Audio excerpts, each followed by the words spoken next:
Hello दोस्तों, हमारे YouTube channel Nitesh study centre में आपका स्वागत है। आप सबको पता है कि यहाँ पर हमने कक्षा 10 की मैथ स्टार्ट कर दी है। तो यहाँ पर बिना ही देर के हुए हमने पहला सवाल हमने हल किया था पिछली क्लास में। हमने यहाँ पर पहले लेक्चर में हमने, तो आज हम दूसरे क्वेश्चन से ही स्टार्ट करेंगे। तो यहाँ पर हम बिना ही देर किए हुए यहाँ पर स्टार्ट करते हैं। तो जैसा कि हमको दूसरा क्वेश्चन दिए था, ये है दर्शाइए कि कोई भी धनात्मक विषम पूर्णांक 6q+1 या 6q+3 या 6q+5 के रूप का होता है जहाँ q कोई पूर्णांक है। ओके, ये हमको क्वेश्चन दिए हैं। तो ठीक है, मैं आपको यहाँ पर इसका हल बताता हूँ। ओके, अगर आपको पहला क्वेश्चन देखना है तो मैं यहाँ पर वीडियो को, यहाँ पर जो मतलब पहला लेक्चर था, मैं यहाँ पर लिंक दे दूंगा डिस्क्रिप्शन में। ओके, उसमें बेसिक नॉलेज भी कुछ दी गई हैं एंड उसमें पहला सवाल भी है। ओके, 1.1 का। तो यहाँ पर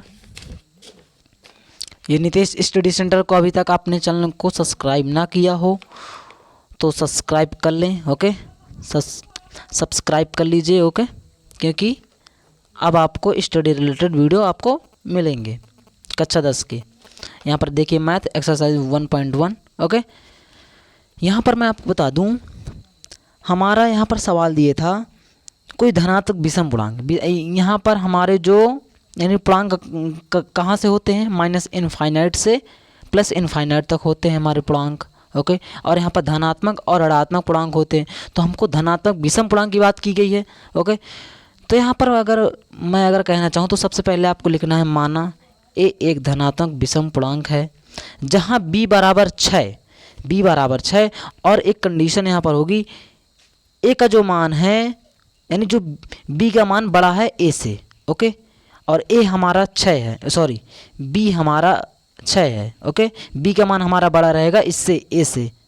ओके, युगलट विभाजन यहाँ पर प्रमेय लगाएंगे और हम अगर कुछ भाग देते हैं, जैसे हमने 6 का भाग दिया a से, तो हमारा कुछ भाग फल आएगा, इसके बाद कुछ शेष फल आएगा और शेष फल आएगा वो 5 तक होगा।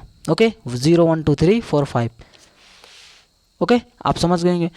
अब इसके बाद a बराबर 6q+r। यहाँ पर हमने पिछले क्लास में डिस्कशन किया था, a बराबर bq+r यानी भाज्य बराबर भाजक गुणा यहाँ भाजक गुणा भागफल प्लस शेषफल। ओके, ये फार्मूला है जो कि हमने यहाँ पर लिखा है। ओके, इसके बाद इसलिए a के सभी संभव मान a बराबर 6q+0, यहाँ पर हमने r का मान 0 रखा।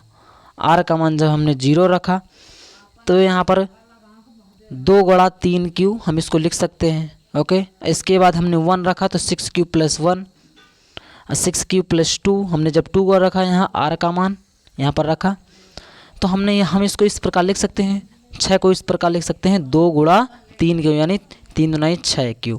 ठीक, यहाँ +2 और हमने 2 यहाँ से कॉमन ले लिया तो ये हमारा आ गया। इसके बाद हमने r का मान रखा क्या 3, फिर 4 रखा, इस तरह हमने किया तो 5 तक हमने रख दिया। इसके बाद ये हमको लैंग्वेज कुछ लिखनी पड़ती है जो आपको मैं बता रहा हूँ। संख्याएं 6q, 6q+2 तथा 6q+4 संख्या 2 से विभाज्य है। जो हमने यहाँ पर 6q है, ये है, ये हमारा किससे विभाज्य है, 2 से विभाज्य है। ओके, इसके बाद अगर मैं बात करूँ 6q+2 ये भी 2 से विभाज्य है और 6q+4 ये भी 2 से विभाज्य है। बाकी जो संख्याएं बचती हैं देखिए, अर्थात संख्याएं 6q+1, 6q+3, 6q+5 विषम धनात्मक संख्याओं के रूप में लिखी जा सकती हैं। ओके, ये हमको करना था तो हमने सिद्ध कर दिया।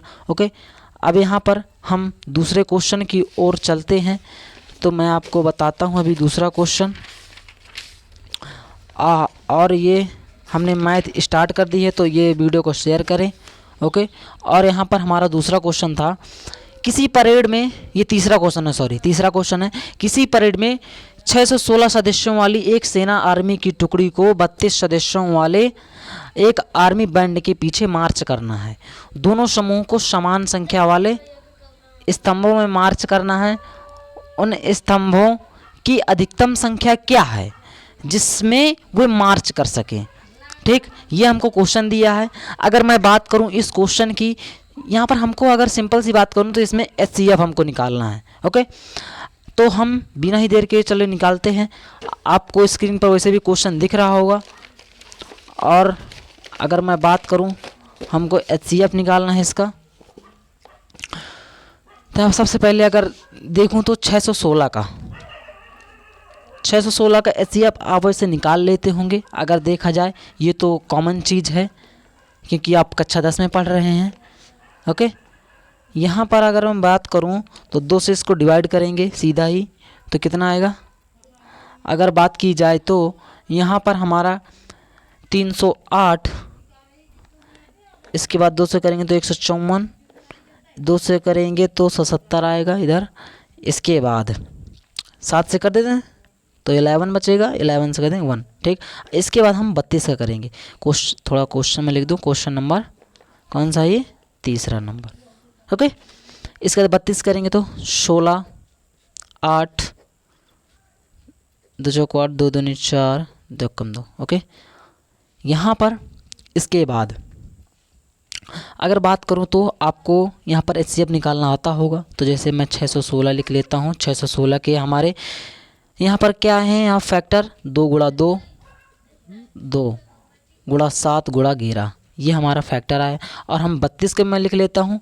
तो 32 के हमारा 2 गुणा 2 गुणा 2 गुणा 5 2 हैं। ठीक है, तो अब हमारे HCF निकालने के लिए हमको सबसे पहले कॉमन निकाल, यहाँ ये कॉमन, इससे ये कॉमन। ओके, इनसे हम एक एक निकालते हैं। तो यहाँ पर मैं क्या लिखूँगा, अगर देखा जाए तो 2 गुणा 2 गुणा 2 बराबर 8 आएगा। हम इसकी लैंग्वेज में अगर इसको लिखें तो हम इसकी लैंग्वेज में लिख सकते हैं कि स्तंभों की संख्या, क्या, स्तंभों की संख्या बराबर 8। हम कुछ इस प्रकार लिख सकते हैं और हमको लिखना भी है। ओके, तो अब सीधा अगले क्वेश्चन की ओर चलते हैं, जो कि हमारा अगला क्वेश्चन क्या है। वैसे आपको स्क्रीन पर यहाँ पर आपको दिख रहा होगा क्वेश्चन। इसके बाद जैसा कि क्वेश्चन की बात करूँ मैं, युगल विभाजन प्रमेय का प्रयोग करके दर्शाइए कि किसी धनात्मक पूर्णांक का वर्ग किसी पूर्णांक m के लिए 3m या 3m+1 के रूप का होता है। हमको ये सिद्ध करना है। तो यहाँ पर कौन सा नंबर है, ये चौथा नंबर है। तो यहाँ पर अगर बात करूँ मैं, तो यहाँ पर क्वेश्चन नंबर हम 4 की बात कर रहे हैं। तो यहाँ पर सबसे पहले हम सिंपल सा है, हम वही मानेंगे। माना ए एक धनात्मक पूर्णांक है। ए एक धनात्मक पूर्णांक है। ओके, सॉरी, पूर्णांक लगता है गलत लिख गया, पूर्णांक है ये, हम तो लिखेंगे। इसके बाद अगर मैं बात करूं तो जहां b बराबर, इस बार हम 3 मानेंगे, जहां b बराबर 3 है। ओके, और यहाँ पर भी वही कंडीशन होगी, a का मान जो होगा वो छोटा होगा b के मान से, यानी b का मान बड़ा होगा। अब यहाँ पर यूक्लिड विभाजन प्रमेय क्या से, ओके, प्रमेय कैसे। अब उसी तरह करेंगे तो 3 का भाग हम अगर देंगे ए में देंगे तो यहाँ पर कुछ भाग फल आएगा। इसके बाद कुछ करेंगे तो शेष फल भी आएगा। तो शेष फल आएगा, हम उसके रख सकते हैं 0 और 1 और 2। ओके, हम ये रख सकते हैं।